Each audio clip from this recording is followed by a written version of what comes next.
ದೇಶಕ್ಕೆ ಯೋಧ, ನಾಡಿಗೆ ರೈತ, ಬಾಳಿಗೆ ಗುರು ಒಬ್ಬ ತಾನೆ. ಅಕ್ಷರ ಕಲಿಸೋ, ಜ್ಞಾನ ಅಳಿಸೋ, ಅವನೂನು ಅನ್ನದಾತಾನೆ.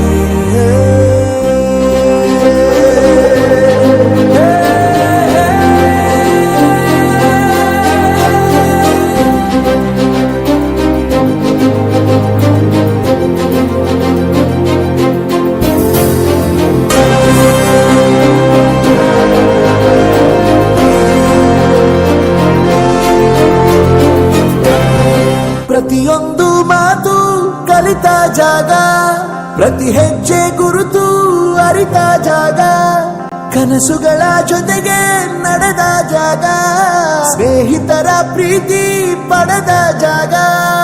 ಎಲ್ಲರೂ ಒಂದೇ, ಇಲ್ಲಿ ಮೇಲೂ ಕೀಳಿಲ್ಲ, ಜ್ಞಾನದ ಹಸಿವಿದ್ದಾಗ ಮೊದಲು ಕೊನೆಯಿಲ್ಲ. ಮನೆಯೇ ಮೊದಲ ಶಾಲೆ, ತಾಯಿನೇ ಗುರುವು, ತಾಯಿಗೂ ಪಾಠ ಹೇಳಿದ ಗುರುವೇ ಅರಿವು. ಎಲ್ಲ ದಾನಕ್ಕೂ ಶ್ರೇಷ್ಠ ವಿದ್ಯೆ ಎನ್ನುವುದನ್ನು ತಿಳಿದ ದೇಶ ನಮದು, ವಿಶ್ವದ ಕಣ್ಣು. ಮುಂದೆ ಗುರಿ ಇರಬೇಕು, ಹಿಂದೆ ಗುರು ಇರಬೇಕು, ನಂಬಿ ನಡೆದರೆ ಸಾಕು ಸಾರ್ಥಕ ಬದುಕು.